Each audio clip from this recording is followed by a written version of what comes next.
Welcome to the Near Memo, a weekly conversation about search, social, and commerce. What happened, why it matters, and the implications for local.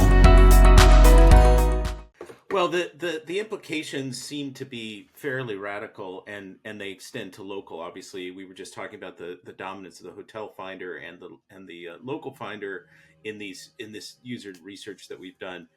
And the implication of the European case is that the commission can say those boxes are, uh, per se a violation of, fill in the statute here. There were a number of statutes cited, um, which is pretty radical because it gets into the idea of how the SERP is laid out and what's presented in what position and so on and so forth. And what I mean, Google, in the United States, in the past at least, before Google was sort of widely recognized as the monopoly it is today, there was not a consensus about that. Now there is, I think. In the past, courts have held, well, this is Google's First Amendment speech. The search results, the layout, is completely under Google's discretion. They can put whatever they want, wherever they want, and it's something that can't be touched under the First Amendment. And there are a number of opinions that have held that. Now, I suspect, that's certainly not going to be the opinion today based on the changes in the market. But it's a pretty challenging thing now to think about. Well, how much do courts and regulators get into the business of the SERP, the layout of the SERP? And so, that's sort of where we go. Like, as in the United States with the antitrust decision, the rubber meets the road in the remedies, which we're not going to hear about until a year from now, essentially, the judge said in that case. So what do you think is going to happen? What do you guys think is going to happen in Europe, if not in the US? And we should throw in, kind of apropos of this, that Amy Klobuchar, who's a senator, and a number of other Democratic senators sent a letter to Jonathan Cantor, who's at the DOJ, and Lena Khan, the head of the FTC, saying, you've got to look at these AI overviews because essentially this is a form of self-preferencing. This is Google kind of appropriating content and keeping traffic on its site that it can monetize rather than the publisher. That's going to be sort of a controversial position, but it's kind of consistent with what is going on in Europe. So with all of that, where do we go now? What happens next with all of these things? Yeah, I don't know that I have an answer to exactly what happens next. I think what should happen.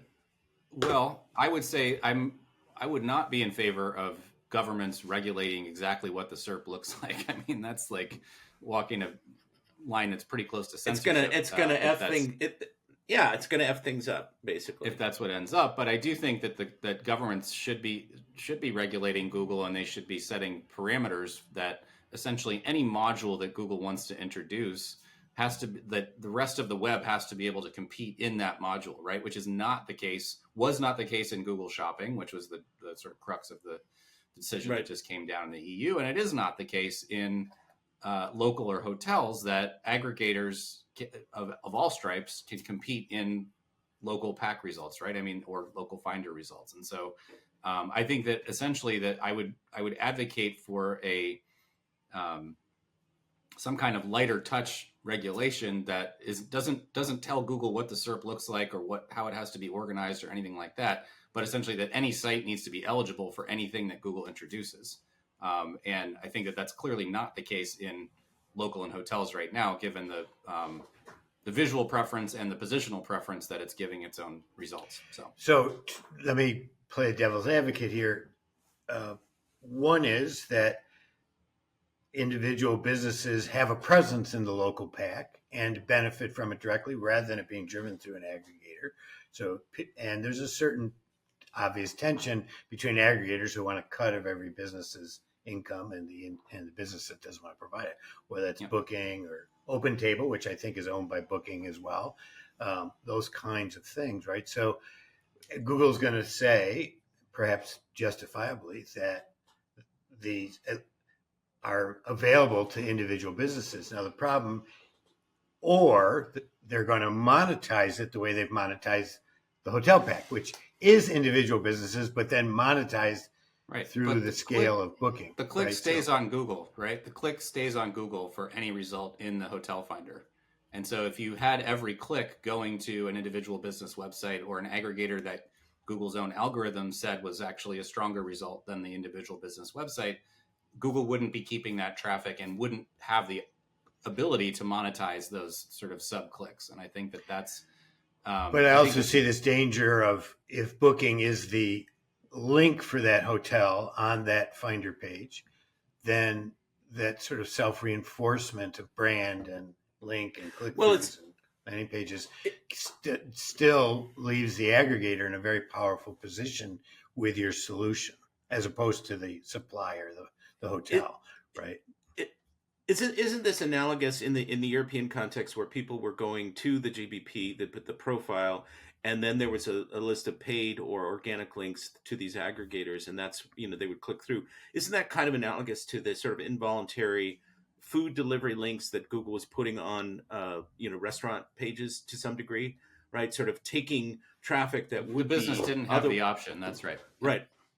The taking what would otherwise be direct traffic to that particular hotel and redirecting it to somebody else who then was taking a kind of a commission, if you will, or a slice, affiliate revenue, whatever, of the booking, which would otherwise go directly to the hotel. And I agree with you that it probably is having a negative impact or a inflationary impact on hotel rooms, which are just, at least in the United States, prices are totally out of control, but that's a separate conversation. But it allows for a kind of arbitrage, which the local pack was designed to circumvent in a way. In the old days, you had all these directories that were able to outrank individual businesses, and then they could sell placement or ads to those businesses, with the idea that this is a more qualified lead. And that was a widespread practice. And then Google circumvented that, arguably, by creating the local finder, or by putting businesses directly in the local finder. But now that creates a kind of self-preferencing, which, I think it's a really challenging proposition to figure out what to do. I think your idea that everybody has access to all the boxes is right. But does that recapitulate the problem that used to exist, where these bigger sites or more, sites with more resources then crowd out the local businesses? I mean, that's Google's position. So I would say not necessarily, I would say not necessarily, and frankly, it's not Google's position. Since the Venice algorithm update, they have given algorithmic preference to plenty of individual local business websites, right in line with aggregator websites. And so there is clearly a facility inside of Google's search ecosystem to still show individual suppliers. Yeah, that was not what the UI element looks like. So that was not my point. I mean, my point is that Google is arguing, hey, we can't be the referee between the aggregators. But they are already in organic search. But they're sort of disingenuously taking the position like, well, if we help the aggregators, then we harm the local businesses, which is essentially a proxy for let's not do anything. As a note, though, on that search, like I was searching the other day on mobile jewelry near Buffalo, whatever, Williamsville, that kind of stuff. And aggregators were so not present in that search result, and local business web results were so present. It was shocking. I mean, it used to be, Yelp and Wedding Wire and those guys would show, and Yelp was lucky if they showed on page 3 of those kinds of searches. So clearly they've even dialed that up, David, on mobile when doing those kinds of searches. So quick related digression there. So I took a short vacation. We rented a house. It's about 3 hours north of San Francisco with my in-laws. We were sort of near the beach. It was a beautiful place. And I had a sort of unexpected situation where I had to sign some insurance documents, and it couldn't be done via DocuSign or some equivalent. It had to be a so-called wet signature. And there, that's what it was called. and so, yeah, we don't, anyway, so So I started. So I said no. And this guy who I was working with was like, "I'll drive 2.5 hours to meet you in some middle ground," and I didn't want to do that. Um, and so I started looking for places where you might print a document out, a copy place or office supply or whatever. And I thought, oh, there'll be one within some reasonable distance. And sure enough, I went onto Google and I did these searches, various keywords and then the location, and there were a bunch of listings. And I thought, great. But interestingly, the old it was like a time capsule because the old directory universe was showing up. It was yellowpages.com and MapQuest and like a bunch of other, like a bunch of these old names that I haven't seen in those positions for a long time. And there was a local finder. It had one or two businesses in it, depending on the keywords. Now, the interesting thing is that 100% of the information that showed up on page one was wrong. These were all closed businesses. These businesses no longer were operating. And in some cases, they were out of date by 5, 6, 7 years. And it was just kind of astonishing to me on these two levels that it was like a time capsule from 2009 or 10. And then the information was all 100% incorrect. It was just amazing, Anyway, so how did you manage to provide your wet signature in the end? Well, so the short version is I was going to go to real estate offices, of which there were plenty up there, and try and beg somebody to print something for me. I didn't have to do that because there was a sort of a hotel within reasonable driving distance, and I went in there thinking they would have a business center. They did not, but I found a nice person who went in the back and printed something to me, and then I was able to sign and scan and take care of it. But it was like the whole thing was sort of bizarre and surreal. So it only took up about 10 hours of my time, sort of, mentally. Anyway, that was just interesting to see because I live in an urban area that is, doesn't look like that. This was a rural area, and it was weird. It was very, very strange. But anyway, so what can we say sort of in conclusion about all of this? I mean, there's going to be a lot more. We'll be talking about this again and again and again, but what are your thoughts? Well, I think, another big takeaway, this is a little bit self-preferencing on our part, on Remedies' part, but just the behavior in this vertical was so different from other verticals. And to Mike's point, that the behavior within countries was so different. I mean, Germany and France were sort of directionally similar. Spain was very different, actually, but even there, the Germans were far more likely to use filters and tabs at the top of the SERP than users in the other two countries, which meant that they saw the local finder more, or the hotel finder more often. So I think that the differences in vertical behavior and the differences in country behavior is just a really important takeaway. And again, from a self-preferencing standpoint, stay tuned for our Cindo research that's coming out in a different vertical in October, because that's, again, going to be one other sort of unique, just a unique set of results that I think if you are interested in how users really consume search results in your industry, that you've got to do this kind of research. Yeah, it's something we've seen again and again, from healthcare to legal to self-storage and, home services. Every vertical has slightly different to dramatically different behaviors, as you were pointing out with this hotel research, that ads were far, far more engaged with, clicked on, than in other industries. And it's really striking because the general SEO conversation uses a kind of horizontal assumption about consumers are going to do the same thing, or more or less the same thing, in every one of these verticals, and it's just not true. Amazingly, their behavior is quite different and very nuanced, quite often. So, I think this research is very worthwhile and certainly very interesting for people that want to know where to put their emphasis from an SEO or a paid perspective. So, right, it remains to be seen from my point of view, whether. Obviously, it's vertical by vertical, but then country by country. Now, right. Do you think there's regional differences in the United States? I mean, do people from New York search differently than people from California? We don't know the answer. And how granular do you have to get to understand behavior here, right? I mean, I guess. Well, so that would, if your business. Go ahead. Go ahead. No. I just was going to say that would be. Anyway, Mike, you finish. Sorry. I guess it depends on whether your business is regional or national, but that you probably, given what we saw in Europe, there are regional differences. Now, Europe is much more distinct. Spain is much more different than Germany, than New York is from California, I suppose.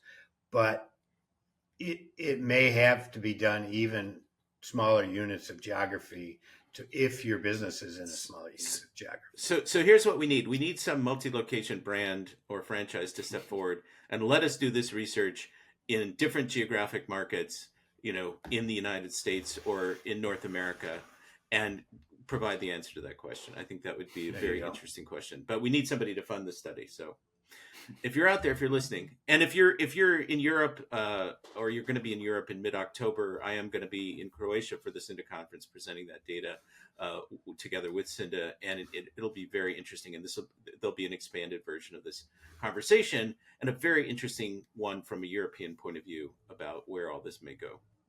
So try and come if you can. And on that, yes, I think there's one other thing, and that is that Google is under pressure, and this pressure isn't going to get any less. It is going to take years for it to resolve itself, but behaviors have got to change given the amount of pressure, whatever that means, right? And I mean, even the Yelp case in the United States, if Yelp convinces the courts that local is its own market, is going to influence European behaviors as much as Booking being determined to be a gatekeeper is going to influence behaviors in the United States. So what's happening globally is only going to get more for Google, and they are under a period of siege. Yeah, there's definitely sort of cross-pollination going on, and what's happening in Europe is influencing people's thinking here, which is evidenced in the AI Overviews letter that I referenced. The language they were using about gatekeepers, certainly the DMA is impacting that, and then some of the things going on here will kind of impact what's going on in Europe. And we didn't talk about, we can't get into it now, but we'll talk about it later. Google's second antitrust case around ad tech and the DoubleClick acquisition and the sort of technology bundle that represents in their control over, or their alleged control over the kind of Google's AdSense network, and how that's impacting publishers. So you've got a clear situation there where if there's a negative finding liability for Google, there's a divestiture on the table, even more clearly than what happened in the search case, where divestiture and sort of breaking up the company is now being considered by the DOJ, although we won't know what happens for another year. So, we could see two cases in which there's the judge finds that Google should be cut up in some fashion, or certain pieces of Google should be spun out, which would be quite radical given the history. So we'll there's a lot more to think about and talk about as we move forward, but things will change, right? And AI is there also in the background, sort of exerting a certain amount of pressure on Google too. All right, lots to think about, and please join us next time as we continue on in our conversation about local SEO and all things global related to search. See you next time. Thanks for joining David, Mike, and Greg. To stay on top of the latest developments in local, subscribe to our newsletter at nearmedia.co. We'll see you next week.